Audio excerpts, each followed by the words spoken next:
gentlemen, may I have your attention, please?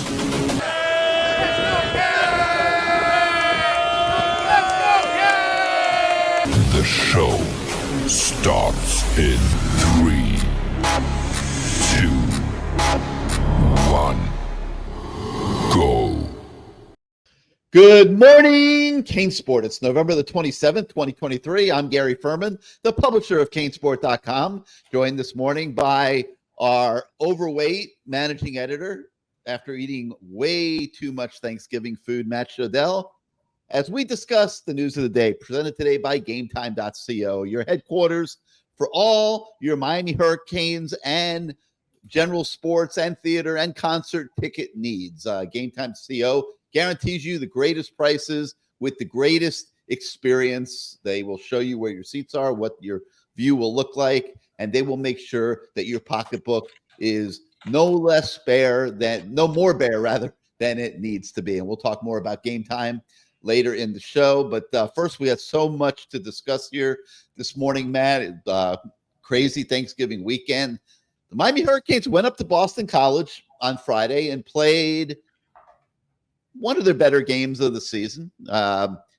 They totally took Boston College out of the game. And you know, I was kind of poo-pooing it as I was watching it because Miami just simply looks so much better.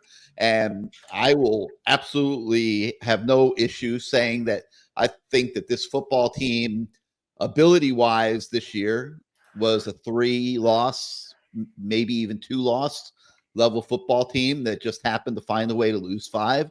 But, you know, I was poo-pooing that performance at Boston College in my mind, but and they were beat up. They're a beat-up team, you know, just playing out the string. But they took Florida State deep into the fourth quarter when those two teams played, and it's not like they're a totally incapable program. They, you know, they've been struggling a little bit on the recruiting front and don't have a lot of elite players.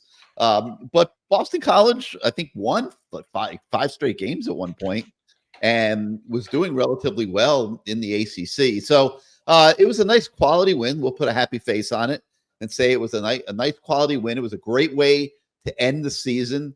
I personally believe that finishing 7-5 means something over finishing 6-6. It's just a difference. I mean, 8-4 obviously would have been better, 9-3 better than that. But I do think it makes a difference. I think it gives everybody a little bit of a better feeling about the year, that it wasn't a total loss. And now they can move on into recruiting. They're going to have a lot of work in the transfer portal. It is going to be an endless process here for Miami over the next 3 weeks. And Matt Shodell, Mario Cristobal is calling it the Wild, Wild West that he is about to be residing in here over the next 3-4 weeks. And I think that terminology is not Mario being a drama queen. I mean, I think it's very appropriate. I think these next few weeks are going to be insane, and we've got a lot of it on the docket today at CaneSport.com, and we'll go in more detail to that in a minute. But in general, your thoughts on how the season ended and what the future holds now. I mean, the season, you know, every Thanksgiving you get a few things you like and a few things you don't like. This was, you know, those, for me, it's like the cauliflower that has no seasoning, and, you know, the stuff you want to avoid when your sister-in-law, in this case, sets everything out. Because it was not, you know, look, everyone's going to feel good about beating a bad team on the road at the end of the game and, and proving they can win in cold, whatever. But the fact of the matter is, I said before the year, I said, I don't care how many wins and losses they have. I want the young guys to really show their playmakers, and I want the team and those young guys to get better and better throughout the season. And as you look at it, the best part of the season was honestly the first 4 games. I mean, that's just the truth. Like, you know, they were 3-5 after that, with 2 of those 3 wins in overtime. Games that could go either way. And yeah, Georgia Tech take a knee. This game's close. That game's close.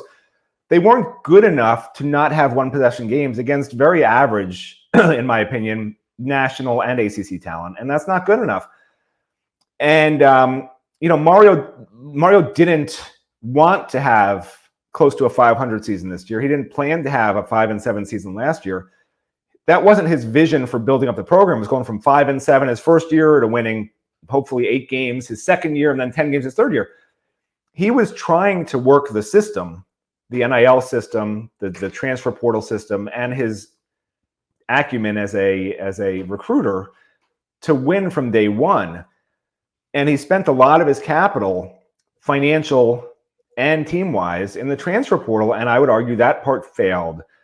What we can't say has failed yet is recruiting right. I don't want to interrupt you. Go ahead. Is recruiting and development. To me, it's failed. Okay, there have been too many wasted spots in the transfer portal. Look at what FSU did. FSU didn't waste spots in the portal.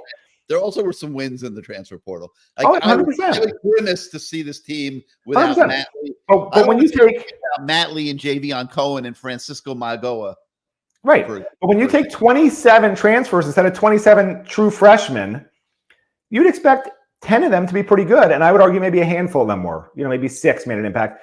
And when you're taking all those guys and they're gone after a year. 4 true freshman linebackers. And again, I'm not looking to interrupt you and get myself in trouble here, but yeah, exactly.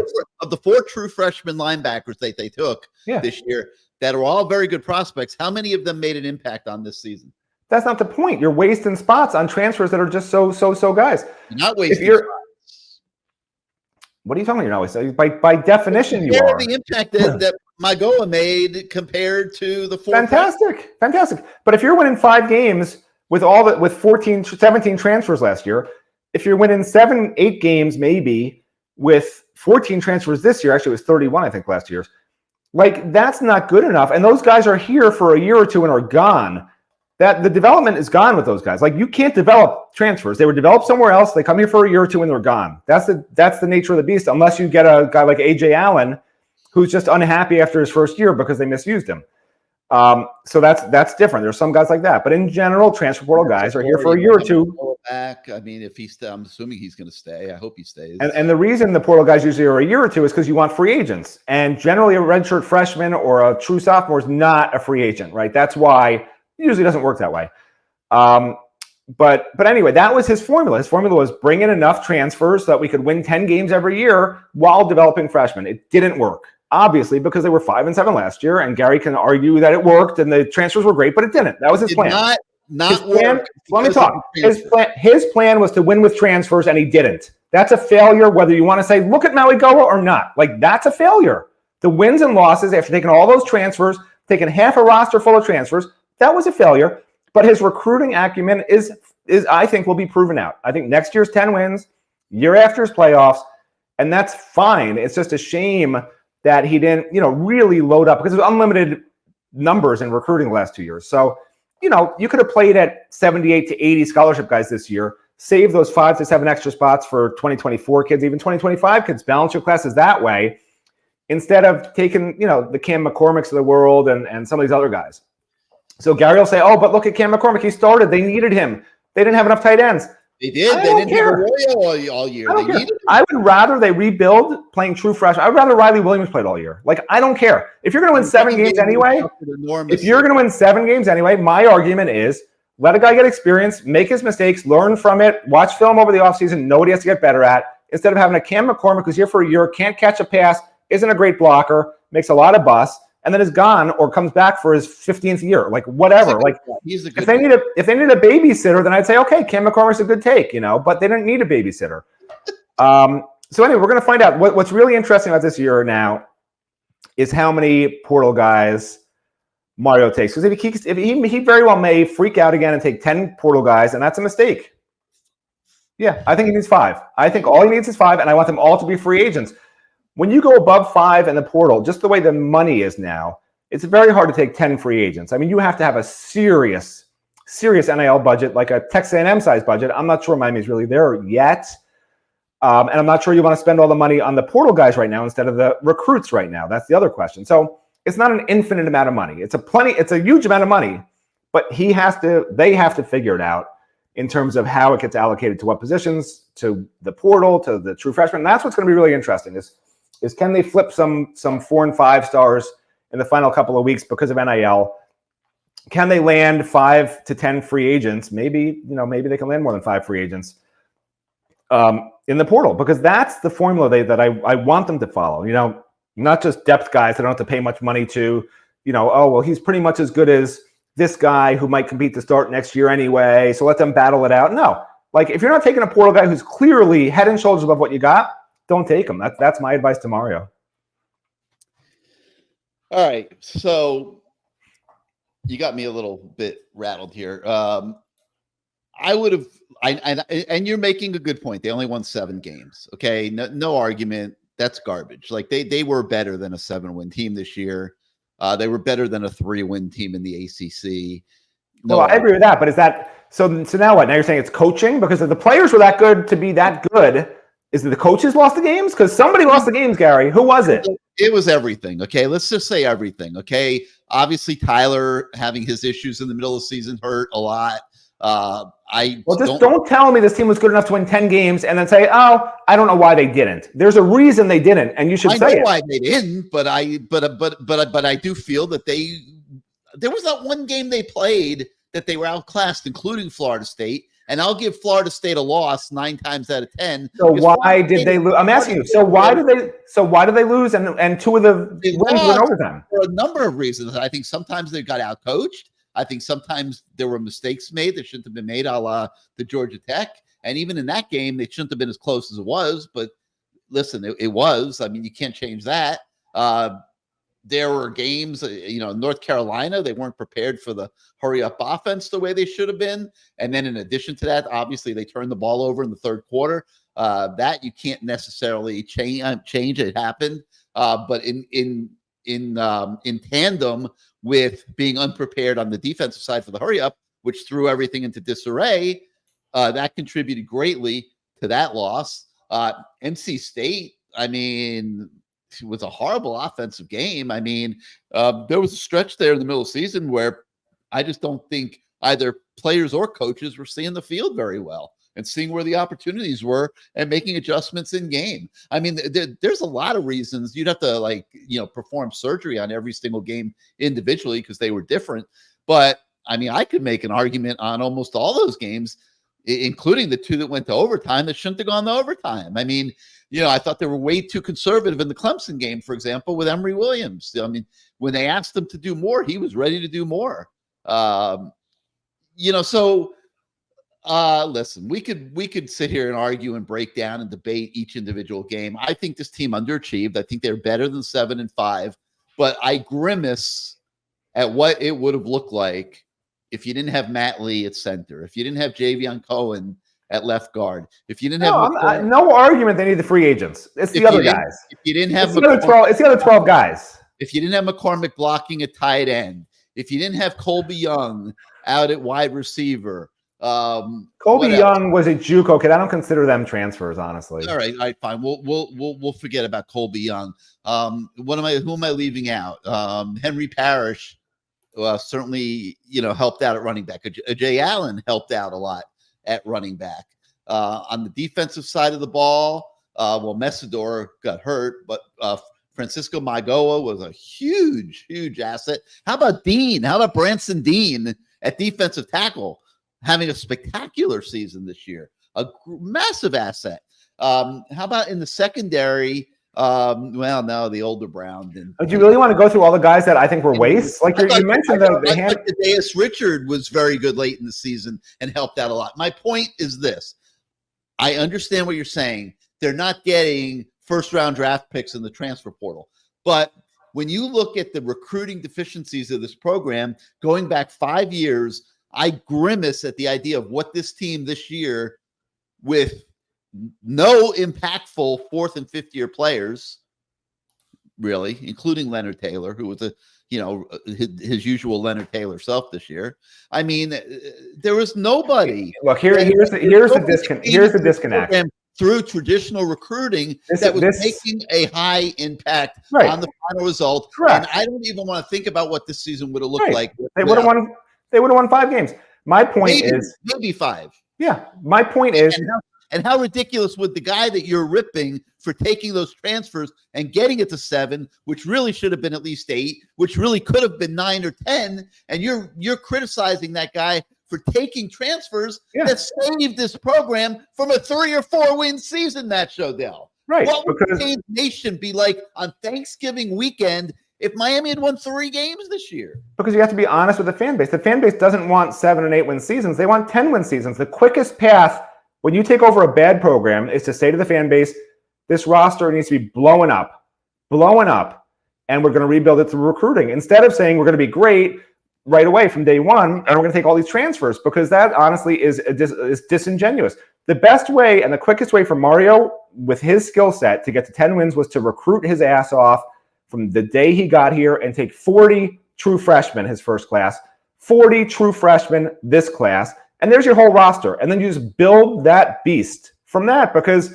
he's filled half the roster with like so-so guys. And yeah, you're right. There's 5 to 10 transfers who are maybe at a championship level. Like a bunch of the guys you mentioned are not championship level players. They're just good at Miami, right? On a 7-win team, on a 5-win team, they're really good.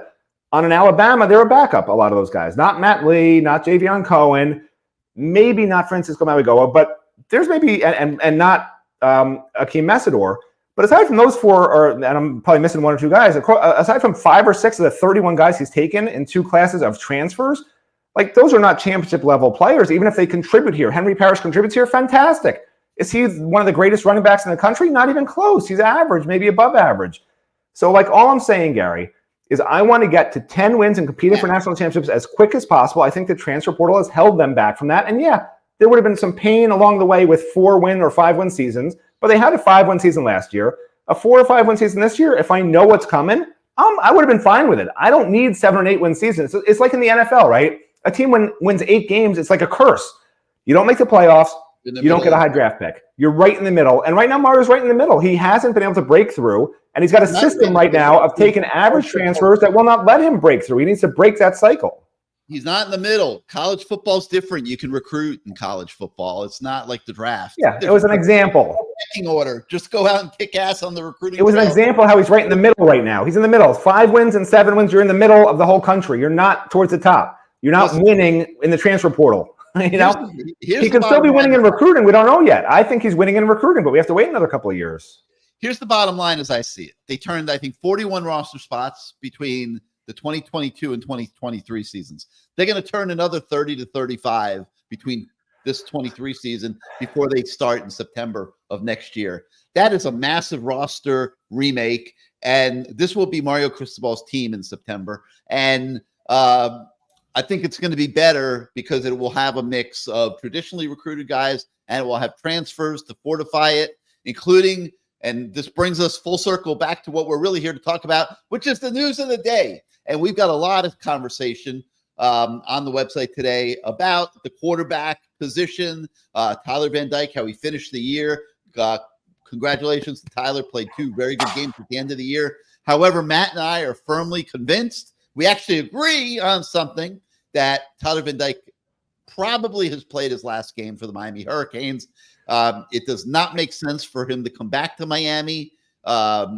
You know, the minute he throws an interception next year, he's going to get booed out of Hard Rock Stadium. The fan base has turned away from him. It got way too toxic this year. And after 2 years, injury-riddled and underachieving years for the team, under the leadership of Tyler Van Dyke as the quarterback, it's time to turn the page, I think, for Miami and try something different. And I believe they will. Matt believes they will. And that brings us to our stories today. And we've got several of them for you guys. We take a look at, the impending insanity of the transfer portal for starters, and where Miami might be looking for players. And right now it's looking like they're going to take 23, 24, 25, somewhere in there, high school recruits. There's probably there's probably a couple that are on the commit list right now that may not end up on the commit list in 3 weeks. And then, of course, there'll be some that are not on the commit list that they're able to go out and get. And then from there, they will fill in with portal guys. I'm expecting 5 to 10 guys in the portal. And the challenging thing of this whole thing is once they bring all that talent in, or at least at the same time, simultaneously, some guys are going to have to leave because they don't have enough scholarships. We are projecting a ballpark about 20, 21, 22 or so departures from guys that played this year that have to leave. There were 9 graduating seniors, Matt, I think we said. 9 guys whose eligibility was up That means like about a dozen guys are probably going to be told, listen, we can't keep you here. We gotta, we have to make, those are the hard decisions and things that head coaches have to communicate in today's college football. They're tough decisions, but head coaches, they got to make tough decisions, and they may care about those kids on a personal level. They may appreciate everything those kids brought to the team and everything else, but the fact of the matter is Miami has places where it needs to get better from a personnel and talent standpoint.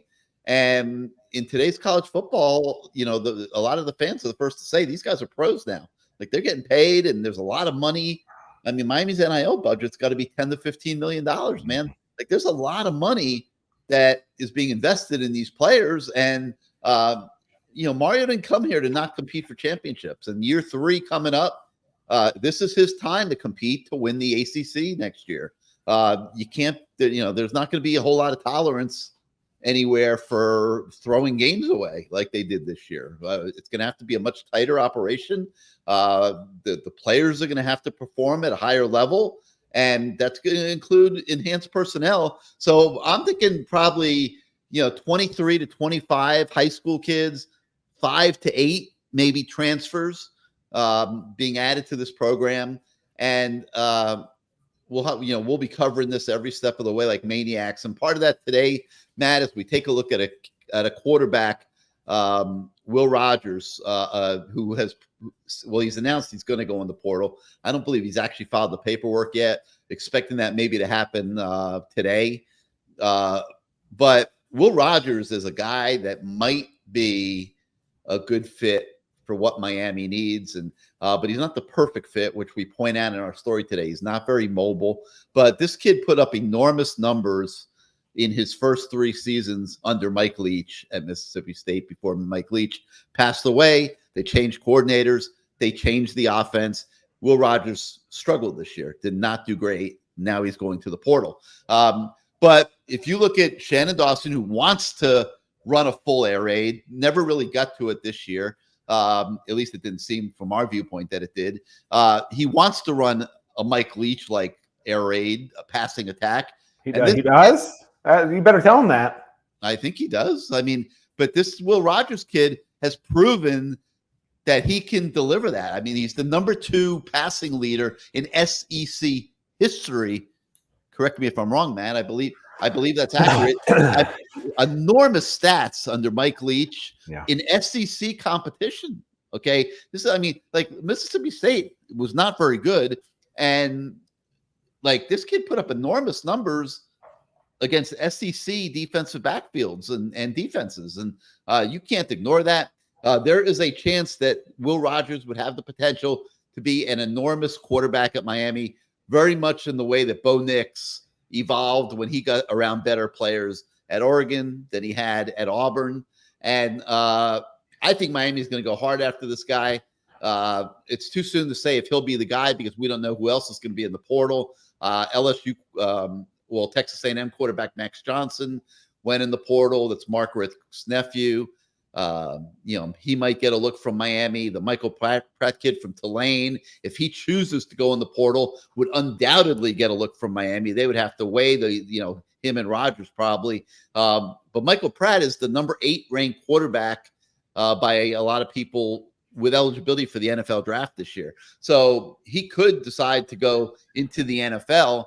But this is all going to be enormously interesting here over the next week or two. And like I said, we will be covering it like maniacs. Matt, on the website today, we have a story on Will Rogers breaking down his game. When you took a look at that, what did you find?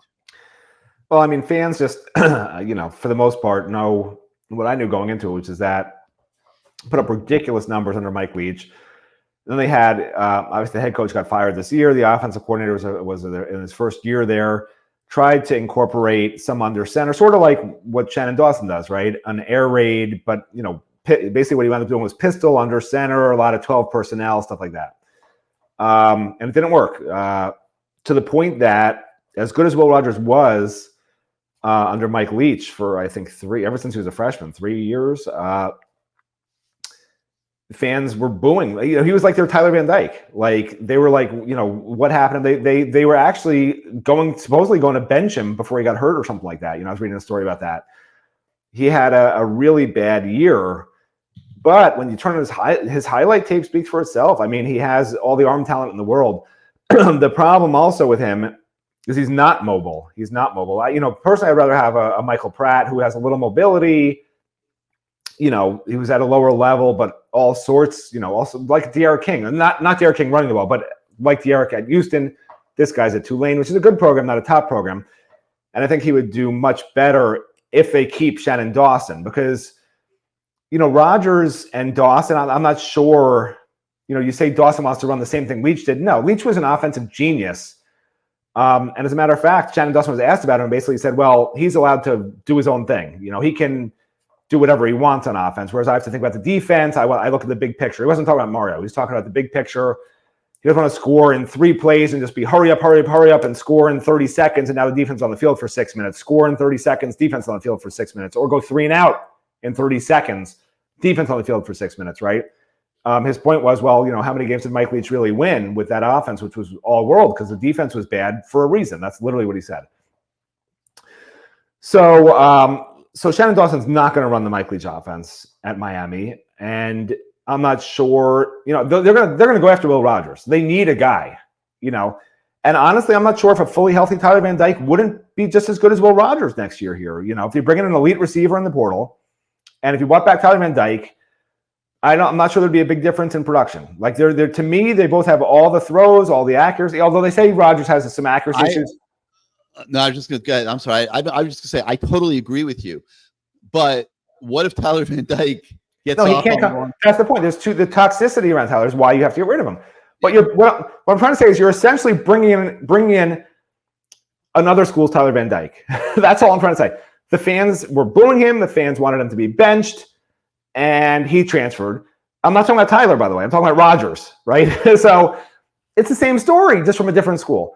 And maybe he'll find himself here. But there's no doubt in my mind, Miami needs a top wide receiver, like an elite level wide receiver, and an elite level quarterback. And whether Jacoby George or someone else grows into the elite receiver, you know, they didn't do it this year. There wasn't the consistency. There just wasn't the playmaking there. There wasn't the separation downfield, the things that you see from elite receivers. They need one of those guys. And it's up to Mario and the coaching staff. You know, they don't let us out there to watch practice anymore. So I wish I could say to you, hey, in practice, I could see this guy's going to, you know, Isaiah Horton is beating everyone, whatever. All he has to do is learn X, Y, and Z, and he's going to be amazing. Like, I can't tell you that. So I don't know what Mario's going to do. You know, this is the problem. You know, us as reporters, like, I don't care if I see it or not. It's the conduit to the fan base. And fans say, oh, we don't care. Let Mario do whatever Mario's doing. Let him do it in secrecy. If it was the government, would you be happy with that? We pay their salaries. We pay the government. We pay the president. He's our employee as people. Like, fans are paying the Miami Hurricanes because if fans stopped going to games, it would not take very long. If they stopped contributing to NIL, it would not take very long before that program was done, right? So really, they are your employees because you're paying, whether it's indirectly or not, you're paying for Mario Cristobal, you're paying for Shannon Dawson, you're paying for everything at the University of Miami as fans. And they're saying, we're not going to show you anything. We're not going to tell you anything. We're going to lie to you about injury reports. Just trust us. If the government ever did that, right? Ask some of your Cuban friends. That's not what you want. So it bothers me, not because I want to see it personally, but because I feel like fans should have that connection to the program. Fans should be able to hear about players' personal stories. Fans should be able to hear about who's doing really well in practice and who needs to step up. What's so horrible about that? I don't know. You know, I don't know what's so wrong about saying, hey, this guy's hurt and he's not playing this week, like the day before the game. Why don't we listen to injury report that the day of the game, the morning of? Nobody's game planning the morning of the game. Like, they won't even do that. So I don't get this. State has open media access, and they're undefeated right now. So no, I understand. There's a lot of programs. Miami actually Miami's selling point to recruits back in the day was they had the only NFL locker room left in college football. They said, we will prepare you as men for the NFL because that's how we treat our players. And that stopped. And now it's almost embarrassingly shut down for a fan base that has always felt like this was an NFL program. It's a shame, you know, and especially for Mario, who knows what it was like for himself as a player to be accountable to the media, to be accountable to the fans. You know, when the media was at practice, we were there, Gary. players would play harder when you have media watching them, critiquing them. I honestly believed that back then, based on what I heard from practices we were at and not at, and players who I was friendly with, who when we were there and not there. And I just think there's a huge benefit that Mario's missing on not just connection with the fans, but even holding players accountable. God forbid in this day and age, you say a guy's not living up to his potential or his standard, he's not working hard enough. 100%. Yeah. And we've said it before, like we would see guys, walking through drills, right? Mark Pope, we would report it like he just walks. He was just walking. And there was other guys like that we would call out because you know what? That's what our job is. I understand they're student athletes. I understand they're young men. But you know what? If my son was lollygagging around, I don't know if that's a term Gary, from back in the 1900s when you were born. But if my son was lollygagging around a field as a scholarship student athlete, I would want to know that, and I would want to tell him, everyone's watching you, bro. Like you better step up. There's media out there. It's embarrassing your family when I read that you're not working hard out there. There's something to be said for that. But Mario doesn't see it. He sees a benefit in secrecy and cloudiness, and how you do nothing is how you do absolutely nothing. I don't know. I can't come up with another word. That's my new saying for Mario. How you do nothing is how you treat the media. You're the Grinch that stole Thanksgiving weekend, man. Jesus, I just want some accountability and some availability. Christmas, my God, man. What's wrong with accountability and availability? You disagree? I don't disagree, but man, you are the Grinch who stole Thanksgiving weekend. That's what I'm going to call you, the Grinch who stole Thanksgiving weekend. All right, so this Will Rogers kid, we look at the pluses and minuses. It's not just all pluses. You can make a lot of arguments for him. He ranks second in SEC history with 12,315 career passing yards, 94 career passing touchdowns, ranks fourth in the SEC all time. Now think about this. Think about all the quarterbacks that have played SEC football through the decades. And this kid is right up at the top of the stat sheet, and he's going in the transfer portal. I mean, you got modern day college football. It doesn't get better than this, but he did struggle this past year, and there's no guarantees that he would mesh with Shannon Dawson like he didn't his coordinator at Mississippi State this year. There's no guarantees there. He meshed well with Mike Leach, who turns quarterbacks into freaking beasts all throughout his career. But so this will be very, very, very interesting. I mean, he averaged 305 passing yards a game in 2022, had 35 touchdowns, 8 interceptions, and completed 68% of his throws. You bring that level of football to Miami next season, and I feel very comfortable saying that it would have a big impact on the fortunes of the Canes next year. We think they are going to be looking hard at Will Rogers beginning this week, and we'll see what happens there. We'll see what other quarterbacks come into the portal. We'll keep an eye on Michael Pratt from Tulane as well. I don't think you can totally dismiss Max Johnson. I think Miami will be shooting higher than that. But we don't know who else is going to be in the portal. This is an evolving situation, really minute to minute. Normal players are not allowed to go in the portal till December the 4th. Only graduates, which we believe Will Rogers is, are allowed to go into the portal now. So he will probably show up, I would think, today in the portal. He announced Friday he would be going there. Has to get all the paperwork done. I'm expecting that to happen today. So we will keep an eye on all this. You got a ton of coverage on all this transfer portal talk, where Miami might be shopping in the portal. It's all on the website today, and we will be continuing to look at this thing all week long, breaking it down for you guys, and trying to stay on top of what Miami's looking for and when and where. So stay tuned for all that on CaneSport.com, which brings me to the fact that we have, and let me make sure that I get the details of this correct. We have what we are calling a silly season sale today and tomorrow in honor of Cyber Monday for new subscribers. You can get CaneSport.com $1 for the first month, and annual subscriptions are 50% off. It's our Cyber Monday special. It is on the website today. Your subscriptions allow us to do what we do every single day. We appreciate that greatly. We do everything that we can do to enhance your fan experience on a year-round basis. We would love for you, if you're not yet a subscriber to CaneSport.com, please, please, please join our community of fans. You will not be sorry. We got some pretty animated guys now. It's not a place for the weak, but I think you'll enjoy your experience at CaneSport.com. And like I said, we would be absolutely honored to have you guys with us every single day on the website. So go to CaneSport.com and check out that silly season special for today. All right, we've got other things on the website, obviously, but I want to take a moment here and talk a little bit about GameTime.co, which as an extension has the Game Time app. They are your go-to spot for purchasing last-minute tickets, really tickets in general, for any sporting event, concert, theater performance that you want to go to anywhere in the country. And think about all the times in your life where you might have had a frustrating ticket buying experience. You weren't sure if the seats you were buying were any good. You couldn't find decent tickets at the last minute when you decide to go. You couldn't find good deals.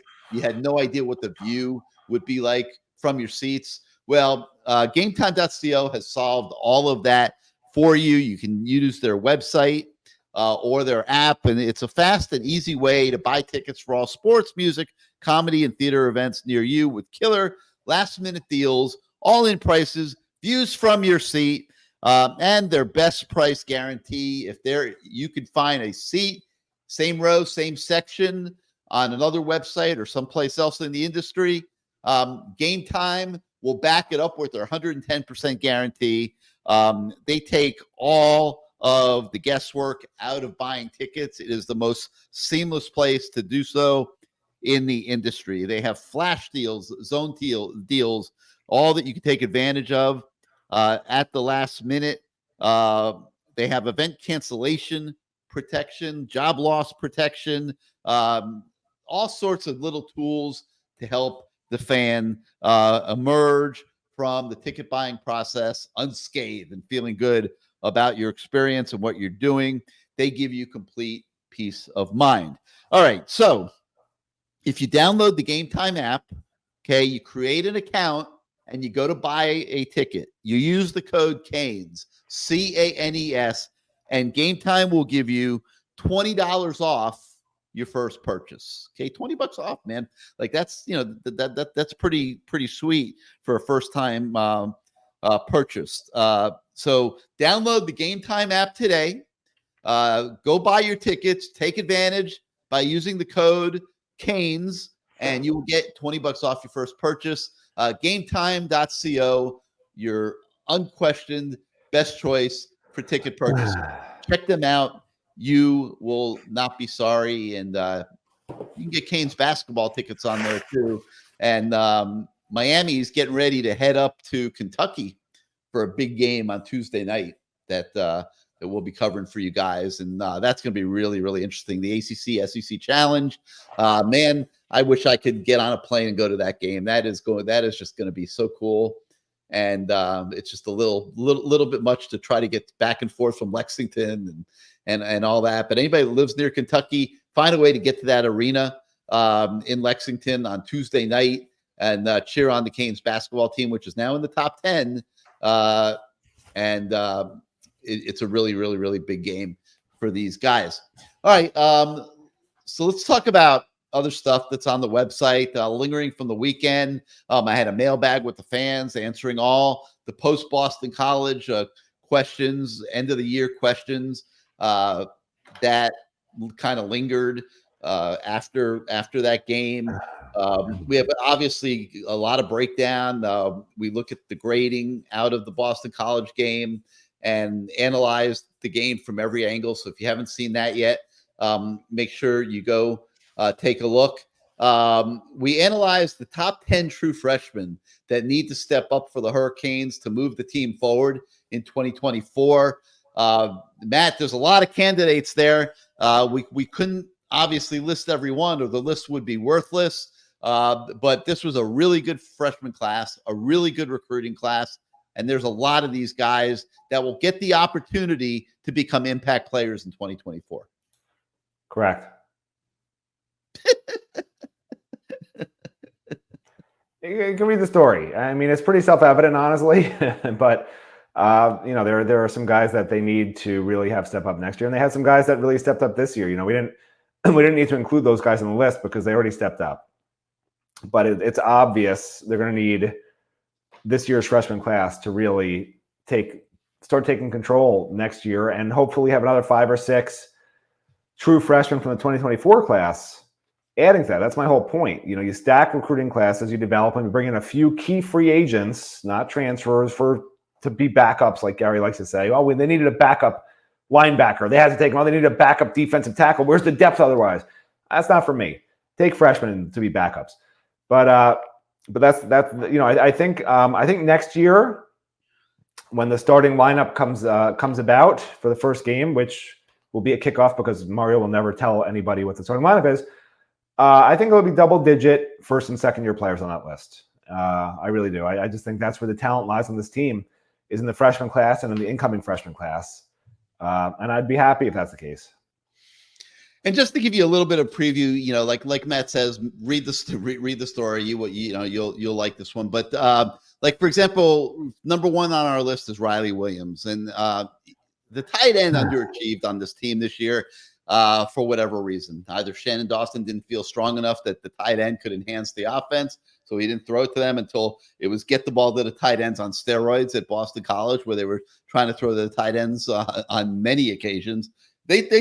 I think they probably had more targets to the tight ends in the Boston College game than they maybe had the entire season. I mean, I'm exaggerating a little bit, but it almost felt like he was listening to the media who was complaining for a few weeks about the tight ends not getting the ball. Let's make sure we check off the tight end box before we go into the off season. And they really weren't able to do a whole lot. It was it was a little distressing. I thought Cam McCormick looked really bad the other day. From what I understand, he's a little beat up. Wasn't at his best. Riley Williams, they tried a couple times to get him the ball, and it just didn't connect. Honestly, I mean, being raw and real here, I'm not sure Riley Williams got a whole lot out of his freshman year. I mean, probably would have been better off redshirting, quite frankly. But we have him number 1 on the list for next year because they got to get a tight end going, and he's the best candidate. That he really is. He'll have 9 months in a strength and conditioning program, 9 months to work on his blocking, should emerge stronger, bigger, hopefully faster, and really ready to be an impactful tight end. And I know the coaches like him a lot. And so that's why he's number 1 on the list. He's going to get a chance to be that impactful, hopefully, in 2024. Other guys, Damari Brown, seemed to play really well the last few games of the year.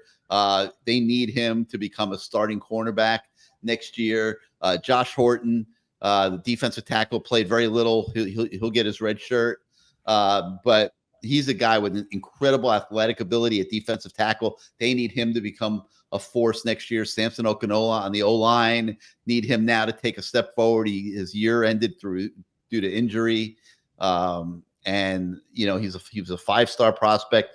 Time for him to make a contribution, probably as a backup next year, which is fine. But they need him to be impactful. Ray Joseph, who got very little done this year, didn't have a lot of opportunities. He's capable of much more. So, you can go on, and it was really hard making the list, quite frankly, because, somebody's going to say, why didn't you include so-and-so? Well, there were 25, I think, freshmen. We were doing a top 10 list. That's why. So, but it's really interesting to start looking ahead towards guys that will step up in spring practice and become more impactful players next year. So you can check that out on the website today. Let's see, what else do we have? A couple recruiting things, not the least of which is a story on a top 50 linebacker who has put Miami in his top 10. Make sure you check that out, as well as another linebacker, this time a 4-star, who's planning on visiting Miami this spring. He's a 2025 kid, and he made multiple trips to Coral Gables in the fall. And we will be having a ton of recruiting coverage for you starting today. Obviously, the coaches go out on the road Friday. This is the 3-week sprint to National Signing Day, and we plan on being all over it for you guys. So that's going to do it for today for Good Morning CaneSport. Thank you so much for starting out your day with us. Like I said, take advantage of that silly season special for Cyber Monday on our website today. If you are not yet a subscriber to CaneSport.com, if you're on YouTube right now, hit your subscribe and like buttons. It helps us with the algorithms in growing our audience. And beyond that, hope you guys had a great Thanksgiving weekend and got to spend some quality time with your families. And we appreciate you starting out your day with us here today. And we will be back tomorrow with more. So for Matt Shodell, I'm Gary Ferman. Thank you again, everybody, and we'll see you next time.